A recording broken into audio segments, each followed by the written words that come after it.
Many financial analysts are saying that if mortgage giants Fannie Mae and Freddie Mac had been effectively regulated years ago, the supercharged subprime mortgage meltdown that led to the current financial mess would either never have happened or would have been nowhere near as severe. Chief White House correspondent Bret Baier rejoins us now to examine the timeline. What were those warning signs? Who raised them and who disputed them? The Bush administration raised red flags starting in April 2001. The 2002 budget request declares that the size of mortgage giants Fannie Mae and Freddie Mac is, quote, a potential problem because financial trouble in either one of them could, quote, cause strong repercussions in financial markets.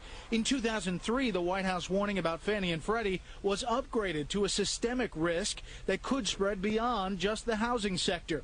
In fall of 2003, the Bush administration was pushing Congress hard to create a new federal agency to regulate and supervise Fannie and Freddie, both government-sponsored enterprises or GSEs. We need a strong, world-class regulatory agency to oversee the prudential operations of the GSEs and the safety and the soundness of their financial activities. But then Treasury Secretary Snow was getting a lot of pushback from then-ranking member, now chairman of the House Financial Services Committee, Democratic Congressman Barney Frank. Fannie Mae and Freddie Mac are not in a crisis. In fact, Frank said the federal government should be encouraging Fannie and Freddie to do more to get low-income families into homes. And he believed too many people had a sky-is-falling mentality. The more people, in my judgment, exaggerate a threat of safety and soundness, the more people conjure up the possibility of serious financial losses to the Treasury, which I do not see.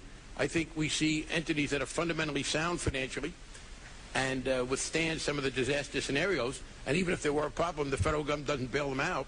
But the more pressure there is there, then the less I think we see in terms of affordable housing. The legislation was blocked. In 2005, Fed Chairman Alan Greenspan added his voice on Fannie and Freddie after Fannie leaders admitted major accounting screw-ups. Quote, enabling these institutions to increase in size, and they will once the crisis in their judgment passes, we are placing the total financial system of the future at a substantial risk.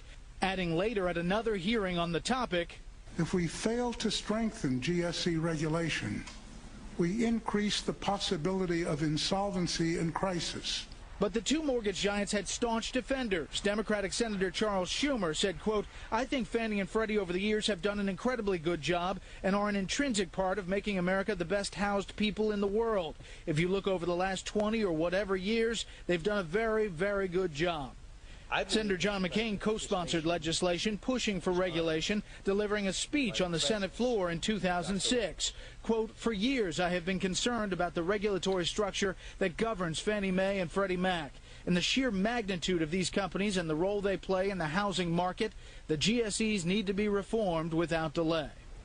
That bill made it out of the Senate Banking Committee with a party line vote. All of the Democrats voted against it, but fearing that they didn't have the votes to pass it, Republicans didn't even bring it up on the Senate floor. Senator Obama did not weigh in on that bill. Britt. All right, Brett, thank you very much.